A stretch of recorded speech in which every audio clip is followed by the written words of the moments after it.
강의해 주실 교수님은 우리 강의록 69쪽부터 104쪽에 있는 내용입니다. 104쪽에 보면 교수님에 대한 프로필이 나와 있습니다. 현재 고신대학교 선교 목회 대학원장으로 심호하고 계시는 분이십니다. 강의할 주제 강연은 국제지역 분쟁, 종교, 그리고 선교라고 하는 주제로 강의해 주시겠습니다. 잠깐 기도하겠습니다. 하나님의 크신 사랑을 감사합니다. 이 민족을 사랑해 주시고 우리를 사랑해 주셔서 하나님의 그 사랑을 이제 좀 더 발전시키고 그래서 하나님의 그 사랑을 실천하기 위해서 이 시간에 모였습니다.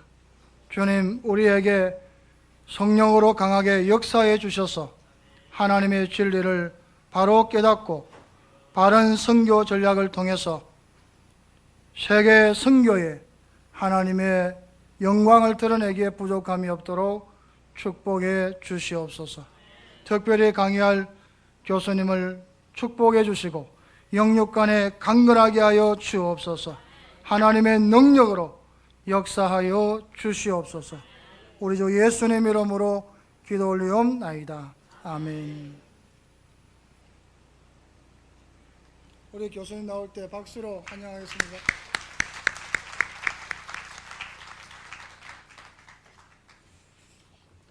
최인근 교수님 귀한 강의 감사합니다. 계속 강의를 들었으면 좋겠는데 저는 강의를 안 했으면 좋겠네. 그런데 그 최인근 교수님 강의 제가 논문 발표인 줄 알고 제가 그제 독일에서 돌아왔습니다. 그래가지고 논문 발표 준비를 해왔는데 여러분 분량을 보시면 아시겠지만 최인근 교수님 분량보다 제 논문 분량이 2배로 많습니다. 근데 제가 40분에 마쳐야 되기 때문에 15분 남았습니다. 제가 지금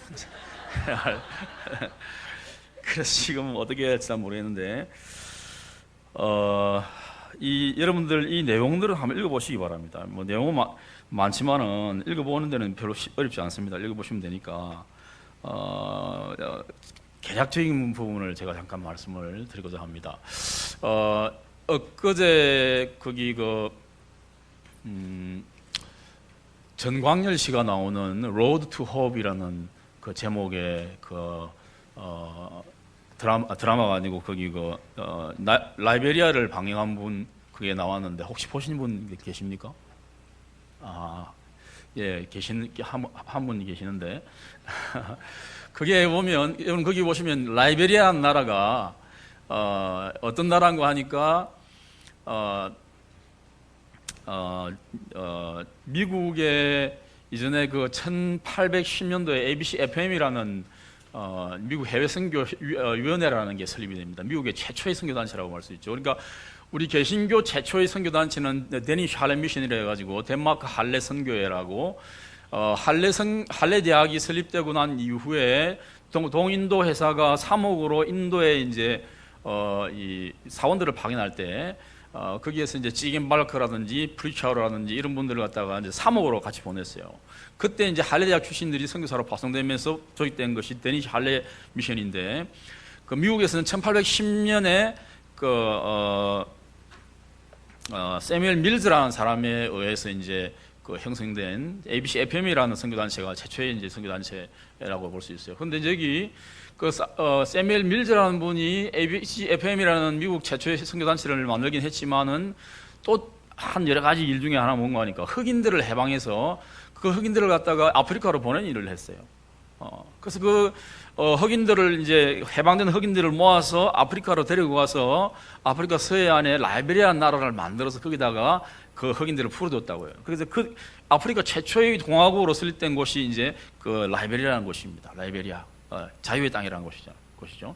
근데 이 라이베리아라는 곳에 들어간 흑인들이 무슨 일을 했는가 하니까 현지에 있는 사람들을 흑인 노예로 만들고 자기들이 흑인 군림을 했어요. 그래서 자기들이 미국에서 당한 걸 갖다 그대로 거기서 한 거란 말이에요. 그렇게 해서 라이베리아 나라가 만들어져 가지고 14년 동안의 내전을 통해서 그 사람들이 수많은 젊은이들이 그러니까 50만 명 이상이 죽고 수많은 사람들이 이제 부상을 당하고 팔다리가 잘리는 이런 장면이 이제 쭉 나오면서 세계에서 가장 못 사는 나라로 전락하는 장면이 나왔습니다. 우리가 일반적으로 복음주의자들이 이들에 대해서 접근하는 방식이 어떤 방법으로 접근하는가 하니까 그들에게 선교사를 파송해서 교회를 세우고 또 학교를 세우고 병원을 세워서 도와주는 이런 방식을 일반적으로 채택하는 것이 복음주의적 사고방식이에요.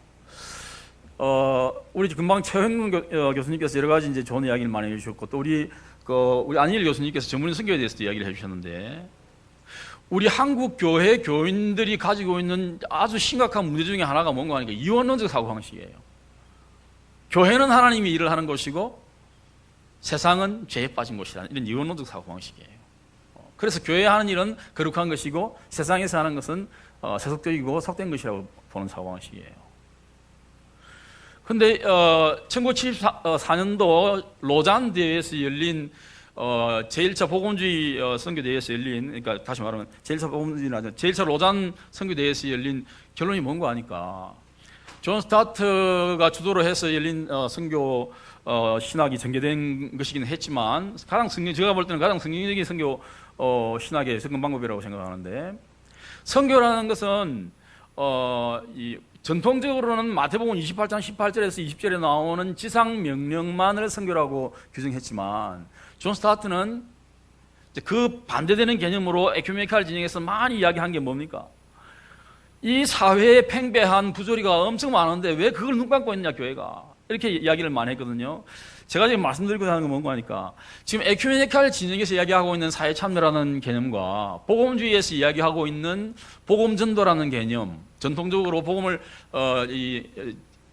예수 그리스도를 알지 못하는 자들에게 증거하는 이 부분들이 서로 대립되는 개념이 아니라는 걸 지금 제가 이야기하는 거예요. 서로에서 배울 수가 있어요. 복음주의자들은 에큐메니칼 진영에서 배울 것이 상당히 많아요.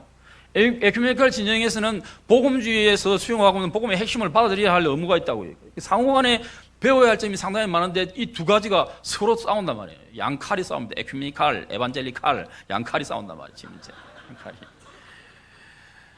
그러니까 이게 서로를 수용하고 서로를 배우려는 자세를 가지고 갈 때 하나님의 선교가 온전히 이루어질 수 있는데 이것이 대립되고 있으니까 선교가 그냥 싸움장 비슷하게 되어가고 있다는 거죠. 보세요. 우리 최영훈 교수님 아주 좋은 지적이 있어요. 선교는 교인들의 삶 자체가 선교예요. 그러니까 여러분 우리 한국 교회의 본질적인 모습 가운데 하나는요, 이 모이는 교회 중심으로 되어 있다고요. 모이는 교회. 그런데 이 313년 이 니케아 뭡니까 니케아 공의 아니고 뭡니까 콘스탄틴 전환이 일어날 당시에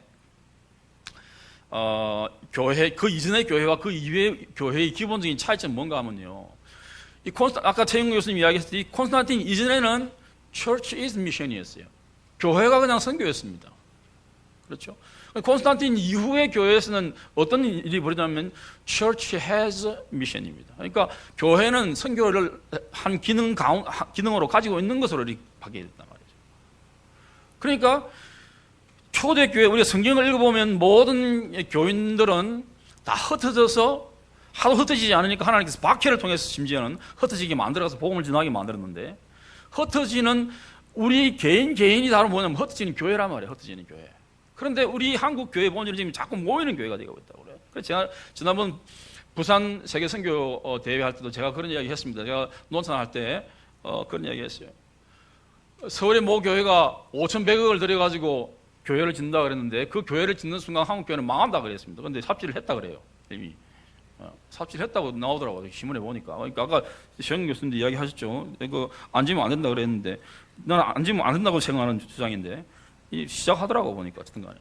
그런데 보세요. 제가 이야기하고자 하는 게 뭔가 하니까 지금 우리 한국 교회 대부분이요. 장로교도 마찬가지예요. 장로교의 기본적인 신학은 개혁주의 신학인데 개혁주의 신학을 받아들이지 아니하고 복음주의 신학을 받아들이고 있어요. 근데 복음주의 기본적인 맹점이 뭔가 하니까 이원론이에요. 이원론.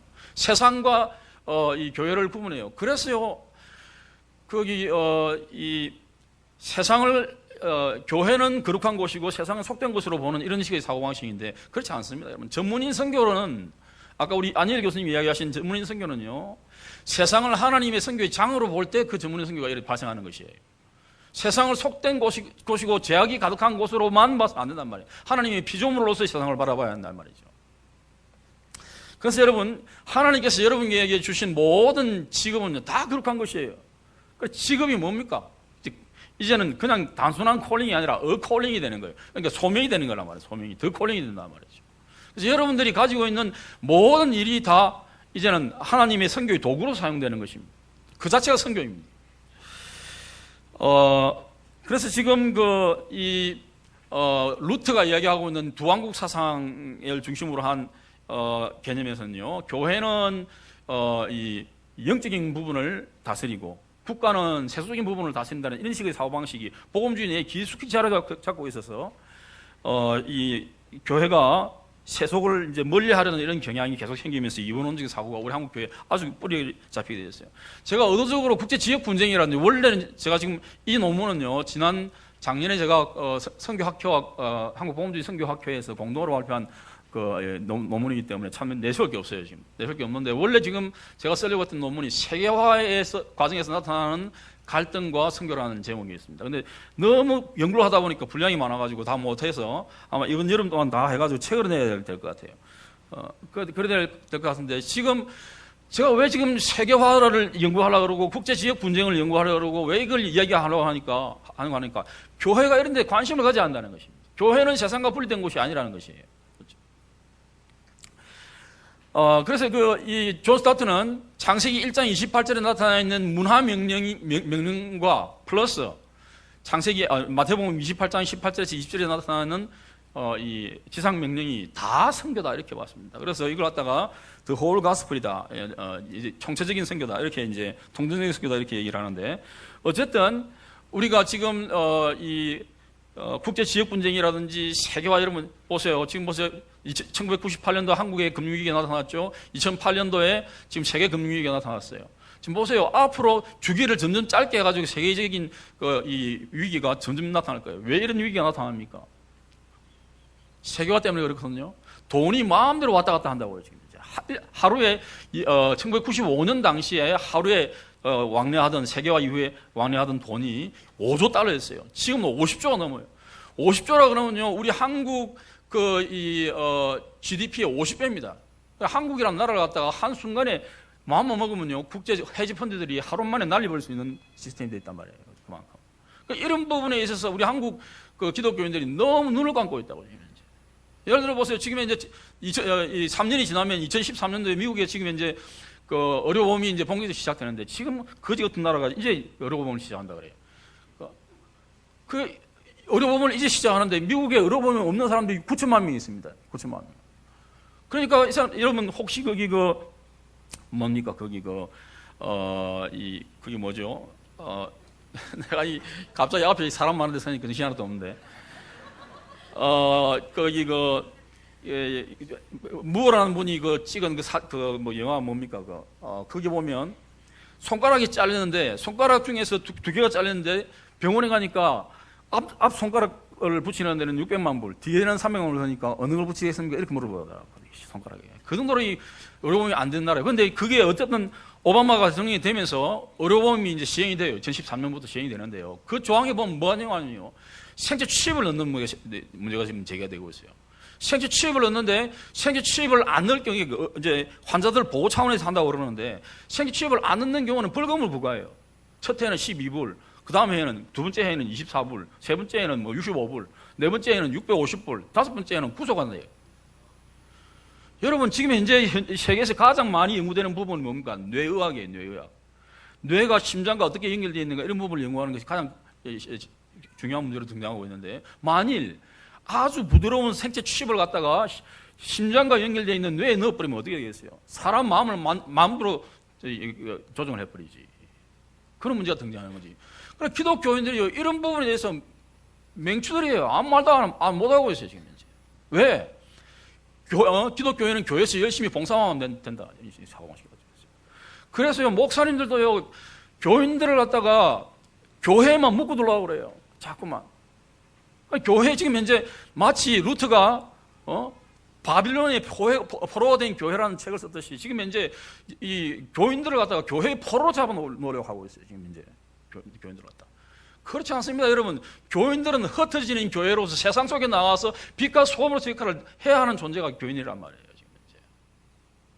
그러니까 여러분, 교인들이 분쟁 지역이나 기하 지역이나 하루에 여러분 1달러 미만으로 생활하는 사람이 얼마나 되는지 압니까? 2억 명이 50억 뭡니까 지금?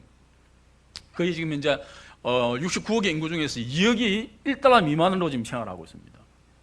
지금 12억의 인구가 2달러 미만으로 지금 이제 생활하고 있어요. 전 세계에서. 그러면 여러분 계산을 해봅시다. 우리 학생들하고 내가 얘기를 하는데 대학생들은 하루에 여러분 얼마 정도 소비할까요? 하루 6개월에 예를 들어서 등록금 300만 원이라 치더라도 1개월에 얼마입니까? 50만 원 소비하죠. 그러면 평균 하루에 2만 원씩 소비합니다. 그 지출하는 돈이 지출을 합니다. 그리고 차비, 밥 사 먹는 거 보통 하루에 대학생들이 소비하는 것이 2만 5천 원. 그러면 얼마입니까? 달러로 뜨면 20달러로 소비한다는 말이에요. 보통 일반적으로 우리 한국 사람들이 소비하는 것이 20달러 정도 소비합니다. 하루에. 그런데 2달러 미만으로 생각하는 사람이 12억이 존재한단 말이에요. 왜 이런 사람들에 대한 관심이 없냐는 거지. 세상에 수많은 사람들이 복음과 더불어서 함께 오는 그리스도 사랑을 기다리고 있는데 왜 이걸 갖다 가르치지 않나요? 왜? 하나님 사랑 다 거짓말입니다, 여러분. 다 거짓말하고 있어요, 지금. 그렇잖아요, 여러분. 요한일서에 뭐라고 그랬어요? 형제를 사랑하지 않으면서 하나님을 사랑하는 사람은 다 거짓말쟁이다, 이렇게 얘기했다고. 하나님을 사랑하는 증거가 바로 뭐냐? 형제를 사랑하는 그게 바로 하나님을 사랑하는 증거라 이렇게 얘기하고 있다고. 그러면 다 하나님의 피조물로 지음받은 세상 속에서 하나님이 사랑하는 굶주리는 사람들이 들어갔다고 왜 방치해둬야 하나요? 그러니까 이 국제 분쟁을 왜 다뤄야 되는 거 하니까 국제 분쟁으로 말미암아 생기는 것이 바로 기아라는 문제입니다. 생명의 희생이라는 문제란 말이에요. 그러니까 이 문제가 결코 세상의 이슈가 아니라 바로 이건 신학의 문제이고 성경의 문제이기 때문에 이걸 다루는 것이에요. 본질적으로 다루는 이유가. 이게 지금 제가 이야기한 끝입니다. 지금 이제. 여러분 그 70페이지에 보시면 펠스슈타인과 피버하우스가 나눈 걸 보면 국제 분쟁이 크게 두 가지 이유로 나타나는데 하나는 사상의 분쟁이고 하나는 이익의 분쟁이라는 거예요. 사상이라는 건 이념과 종교 이런 것이에요. 이익의 분쟁은 경제적인 이익, 자기 종족의 이익 이런 것이에요. 그래서 첫 번째 사상의 이 분쟁은 민족주의, 종족 분쟁, 종교 분쟁, 이념 분쟁 이 네 가지로 나누고 그 다음에 이제 이익 분쟁은 다섯 번째부터 분리 운동을 통한 영토 분쟁, 정부 장악을 위한 분쟁, 무역, 통화, 천연자원, 마약밀수, 기타 경제적 거래와 관련된 분쟁 이렇게 나누고 있으면서 그걸 쭉 설명하고 있어요. 그래서 이런 부분들은 여러분들이 아마 그걸 기준으로 한번 읽어보시면 될 것 같습니다. 78페이지, 9페이지 보시면 이런 국제 분쟁이 1990년 이후로 1989년 이후로 많이 달라지고 있다는 거예요. 왜?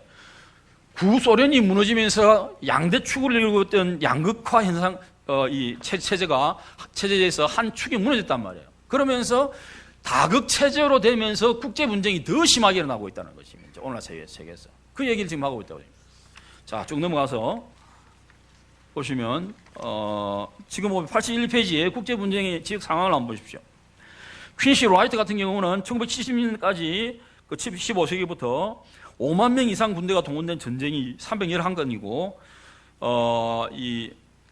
거기에서 육전에서 1000명, 해전에서 500명 이상 사상자를 낸 충돌을 포함해서 20세기만도 1000건 이상의 충돌이 있었다. 이렇게 얘기를 하고 있습니다. 제브 마우즈 같은 경우는 1815년에서 1976년 기간 동안에 827건의 분쟁이 있었는데 그 중에 217건은 19세기, 나머지 610건은 20세기 발생했다. 이렇게 얘기를 하고 있습니다.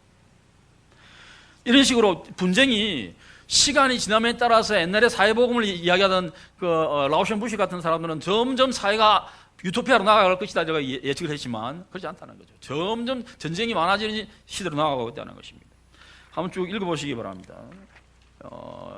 이런 건 일일이 다 할 수가 지금 없습니다. 시간이 없어서 제가 못해요. 종교 분쟁의 이야기가 나옵니다. 종교 분쟁의 이야기가 나오는데 88페이지부터 종교 분쟁의 이야기가 나오는데 종교 분쟁은 단순히 종교 분쟁 하나로만 나타나지 않는다는 거예요. 종교 분쟁은 반드시 이익 분쟁과 다른 분쟁과 결합해서 나타나는 것입니다. 지금 이야기하고 있는 것이. 그리고 이제 근본주의 운동 분쟁 유형이 나타나는데, 이 근본주의 운동 분쟁 유형은 1979년을 여러분 기억할 것입니다. 이란 호메이니가 등장한 해인데, 그 이후부터 이슬람 근본주의가 아주 득세하기 시작합니다. 그리고 미국의 또라이 대통령 부시가 등장하면서 기독교 근본주의를 내세워가지고 이 양대 근본주의가 서로 충돌하면서 엄청난 사상자를 내고 세계의 갈등을 불러일으키고 나타나고.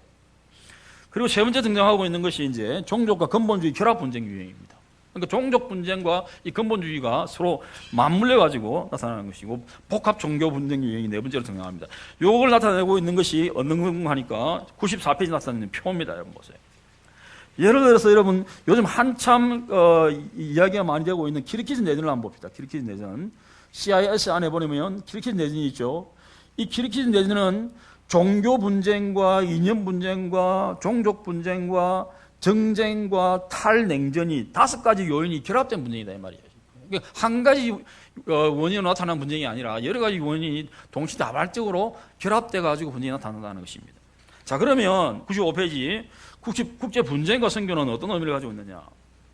분쟁은 생명 파괴 현상이기 때문에 본질적으로 하나님 원하시는 거 아니에요. 생명이 죽는 거는 하나님 원하시는 것이 아닙니다. 인간이 특별히 죽는 것은요. 어떤 사람은요, 내가 이런 이야기 하니까 이런 얘기 했더라고. 신 교수는 하나님은 전쟁하시는 하나님인데 전쟁하시는 하나님을 부인하는 사람이다. 이렇게 얘기하더라고요. 참 또라이가 별별 또라이가 다 있더라고. 내가 보니까. 사람을 사랑하시는 하나님이 사람의 생명을 뺏어가는 걸 왜 좋아하시겠어요, 하나님께서? 너무 악하고 더 많은 생명을 해하는 사람이 있으면 하나님께서 데려가시겠지만은, 예, 그렇죠. 본질적으로 사람 생명이 죽는 걸 왜 좋아하겠어요? 여러분 이해와 아시죠? 히틀러가 어떤 목사님이 6번 또 동일한 일주일 동안 동일한 꿈을 꿔요. 앞에서 하나님 심판대 앞에 섰는데 저 앞에서 나디건 소리가 들려요. 아무도 나에게 이 소식을 전해주지 않았습니다. 이러더라는 거예요. 아무도 나에게 예수 그리스도 소식을 전해주지 않았습니다. 이러더라는 거예요. 가만 보니까 히틀러였어요. 그러니까 6일 동안 똑같은 꿈을 꿉니다. 이 목사님이. 히틀러가 하나님 앞에서 아무도 예수님 소식을 전해주지 않았다는 이야기를 하는 꿈을 6번 꿉니다. 이 목사님. 그리고는 이 목사님이 신문에다가 기고를 합니다. 2차 세계대전의 장본인은 바로 기독교인들이다. 이렇게 하고 우리가 잘못한 것이다. 이렇게 기고를 합니다. 하나님이 히틀러도 사랑해요. 그런데 히틀러에게 복음을 전해주는 사람이 아무도 없었다 이 말이죠. 분쟁과 죄 때문에 여러분 일어나는 이 피해 사상을 보십시오. 분쟁과 죄 가운데 있는 인간이 얼마나 잔혹한 존재인가를 보여주며 죄에서 벗어나는 것이 얼마나 시급한 문제인가를 우리에게 보여주고 있습니다. 그러므로 분쟁은 죄의 비참함과 인간의 자동성을 통해서 더욱 절실하게 예수 그리스도의 복음의 귀중함과 구속의 복음 증거가 얼마나 시급한 일인 것을 그리스도에게 알려줍니다. 세 번째, 분쟁과 이웃사랑입니다. 분쟁은 그리스도의 제자로 하여금 이웃에 대한 관심을 제초하는 선교회로 초청합니다. 부르심은 응답을 요청합니다. 이때 부르심은 잠들어 있는 그리스도의 양심을 흔들어 깨우는 경종이 됩니다. 네 번째, 분쟁과 인종 문제입니다. 우리는 일반적으로 생각할 때요, 이 대표적인 것이 이제 팔레스타인 분쟁인데, 기독교인들은요, 이유도 없이 이스라엘을 옹호하는 경향이 있어요. 약속의 백성, 선택된 백성이라는 이유 때문에. 그런데 보세요. 1948년도 이스라엘이 설립될 때 이스라엘이 몇 년 동안 팔레스타인을 떠나 있었습니까? 무려 1900년이나 떠나 있었습니다. 그러니까 우리 한국의 민법도 40년 동안 점유하고 있으면 그 땅이 자기 땅이 되는데 1900년 동안 비워놓은 땅을 갖다가 갑자기 들어와서 우리 땅이 내놔라 이렇게 해야 한단 말이죠. 그러면 아랍 사람들 입장에서는 그것이 과연 타당성이 있는 이야기입니까? 없는 이야기입니까? 타당성이 없어요. 그런데 우리 대부분의 기독교인들, 서구 기독교인과 미국은 물론 유대인들이 잡고 있으니까, 경제를 잡고 있으니까 할 수 없다 하더라도 한국 그리스도인은요, 이유도 없이 이스라엘을 옹호하고 아랍을 미워해요. 상식적으로 볼 때는요, 아랍 사람들이 타당한 거예요, 이게. 그러니까 이런 시각 교정 같은 것이 한국 사람에게, 그리스도인들에게 특히 힘든 일이에요, 지금. 너무 오랫동안 그런 훈련을 받아가지고. 그러니까 이런 인종에 대한 차별 같은 것도 우리도 모르는 사이에 있어요. 세계에서 제일 인종차별이 많은 그 나라가 어디냐? 한국이다. 그렇게 지금 이야기가 되고 있는 상황이란 말이죠. 분쟁과 타 종교권 이웃입니다. 여러분, 제가 한번 도전을 던지겠습니다. 여러분들이 저를 갖다 이단으로 고소할지 모르겠지만 내가 도전을 한번 던져보겠습니다. 타 종교에 여러분 진리가 있습니까? 없습니까? 이건 아주 중요한 질문입니다. 제가 앞으로 목이 잘리느냐 안 잘리느냐 문제가 걸려 있습니다. 어떻습니까, 여러분? 네, 타 종교에 일반 은총론적 진리가 있습니다. 다시 말해서 부모를 공경하라, 살인하지 말라, 이런 거는 있단 말이에요, 타 종교에도. 그러나 타 종교에 없는 게 있어요. 구원에 이르는 진리가 없다 이 말이에요. 그게 기독교와 타 종교의 근본적인 차이점이에요. 그러니까 일반 은총론적 진리가 있는 타 종교를 그냥 무지막지한 종교로 그냥 무시를 해서는 안 된다 이 말이에요. 제가 말씀대로 하는 것은 그걸 인정해 줘야 된다 말이죠. 저는요 이 동자성을 보면 참 안타까워요. 어릴 때부터 이유도 모르게 머리를 깎고 들어가니까 아이들이 얼마나 안타까워요. 그렇죠. 참 불쌍한 거예요. 근데 우리가 그 선교의 대상이긴 하지만 타 종교인들이 사실은 진리를 찾기 위한 하나의 노력 아닙니까? 타 종교를 선택하는 것 자체도. 그런 부분들은 우리가 이해를 하고 들어가야 된단 말이에요. 최소한도 우리가. 그런 자세 없이 무조건 마귀 새끼들이 이렇게 얘기하면 안 된다 이 말이죠. 자, 분쟁과 탐문화권 지역 마찬가지 내가 아까 말씀드리겠습니다. 그러니까 가난한 지역의 나라에 대한 종족에 대한 관심을 가져야 한다는 얘기입니다. 평화의 중요성. 기독교는 평화의 사도입니다. 그렇죠? 성 프란시스의 시를 이야기하지 않아도 여러분 다 아실 것입니다. 국제 분쟁의 성교적 도전. 분쟁이 시작되기 전에는 분쟁을 하지 않도록 노력해야 됩니다. 기독교는 가능한 한. 그렇죠. 분쟁이 시작된 지역에서는 분쟁을 중지하려는 노력을 가능해야 됩니다. 분쟁이 끝난 지역에서는 분쟁을 회복하려는 노력을 해야 한다.